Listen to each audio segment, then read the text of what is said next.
Hello, I'm Khan Ross. A couple of weeks ago, I talked about the question whether the US had seen its last democratic election. In other words, was Donald Trump moving the US towards fascism, authoritarianism, if you prefer? And the measure I used was Karl Popper's three pillars that maintain democracy: a free and independent judiciary, a free media, free press, and free and fair elections. These were the three things Popper judged, as he wrote in the Second World War, would maintain, a stable and secure democracy. So, taking those three measures, let's see how things have developed in the last couple of weeks since my last post. Starting with an independent legal system and judiciary, well, things are not going so well. There's been public trashing of activist judges by Trump himself and his cohorts, questioning of particular legal rulings, calling Judge Boasberg, who ruled on the Venezuela deportations, a quote radical left lunatic unquote, even though he was appointed by a Republican as well as a Democratic administration. Trump has called for the impeachment of judges. The administration has refused to comply with court demands for information, for instance, about those deportation flights of Venezuelans, claiming that such information amounts to state secrets. Meanwhile, law firms have been bullied for having represented individuals or causes that Trump doesn't like. He's issued executive orders preventing those law firms from having federal contracts or access to government officials. Now, free media, let's look at that. Of course, the bullying of so-called independent media, the media outlets that Trump doesn't like, has continued with expensive lawsuits. The FCC has opened investigations into PBS and NPR, and is pursuing complaints against NBC, CBS, and ABC for alleged political bias. They bullied CBS to hand over footage of an interview with Kamala Harris during the presidential campaign in response to Trump's claim that the interview was doctored. CBS was not obliged to do so, but was bullied into doing so. Meanwhile, of course, Trump has continued his strategy of routinely demeaning journalists and media outlets. Others in his administration have done the same. A notable recent example was Pete Hegseth's attack on Jeffrey Goldberg of The Atlantic magazine, who broke the Signalgate story, claiming that Goldberg was a so-called journalist who was producing fake media, fake news. But there's also something else going on in the media space which is worth commenting on. It's kind of taken for granted. But of course, the media outlets that the administration favours and gives preferential access to, like Fox, are very uncritical and supportive of Trump and do not hold him to account. So, for instance, Fox barely mentioned the Signal scandal. So, in a sense, it doesn't really matter if other outlets that are less sympathetic try to hold him accountable. The ones that matter to him and his supporters don't care. Now, the media was already biased. We must acknowledge that. Look at the New York Times' utter failure to report about genocide in Gaza.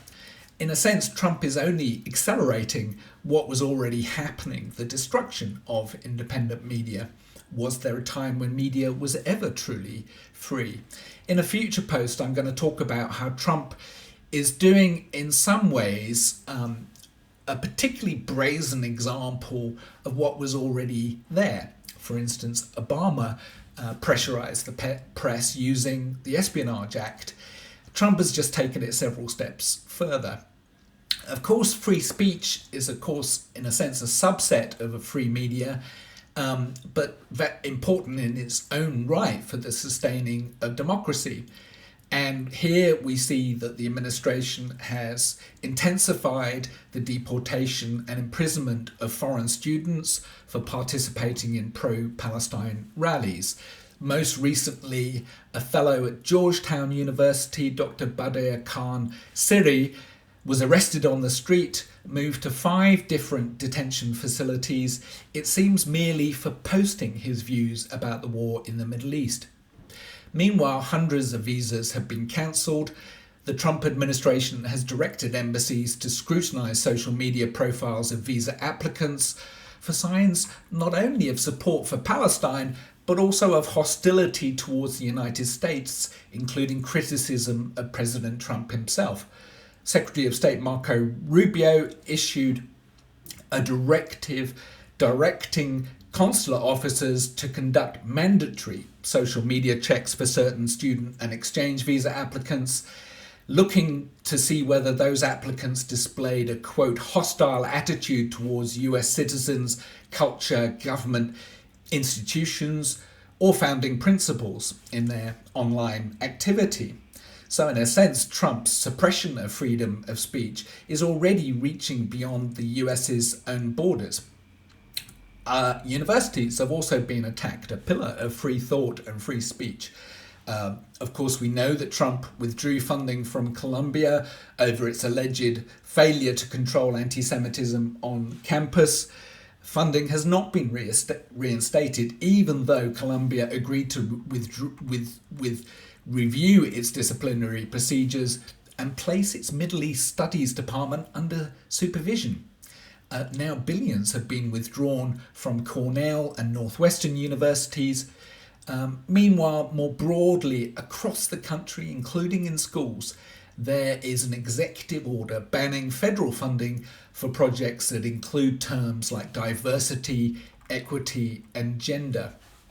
And one of the most insidious aspects of all of this is that allegedly independent bodies like law firms, CBS, or Columbia University are complying with these demands rather than fighting back, though some law firms are now doing so. Other law firms are already limiting the pro bono support they give for causes that Trump doesn't necessarily like. In a sense, they're normalising restrictions which are a clear breach of the First Amendment, a pillar of the US Constitution. Now, perhaps the most important part of democracy is, of course, elections, that they should be free and fair. Trump is openly talking about seeking a third term, saying he is, quote, serious about it. Constitutionally, this is more or less impossible, but he has talked about other ways in which he might secure a third term, but without saying what those are. I still think it's a possibility that he might seek to postpone elections through a state of emergency or a declaration of martial law, or denying election results because of supposed interference or illegality. He's already, of course, done that in 2020. But the use of emergency powers has already started. Trump declared an emergency on the southern border in order to deploy the US Army, where incidentally he has replaced the chief legal officers in the Department of Defense with his own appointees, perhaps making it easier to utilize the army in otherwise illegal ways. But most recently, of course, Trump has imposed swingeing tariffs on other countries across the world. And it's been little noted that to do so, he used a piece of legislation called the International Emergency Economic Powers Act, which gives the president broad power to regulate commerce in the event of extraordinary threats, quote unquote, and national economic emergency, where Trump claims that the existing trading conditions for the US constitute such an emergency, which it clearly does not. So, on all 3 pillars, free media, independent law, free and fair elections, the US under Trump is gradually, though actually quite rapidly, sliding towards authoritarianism and fascism.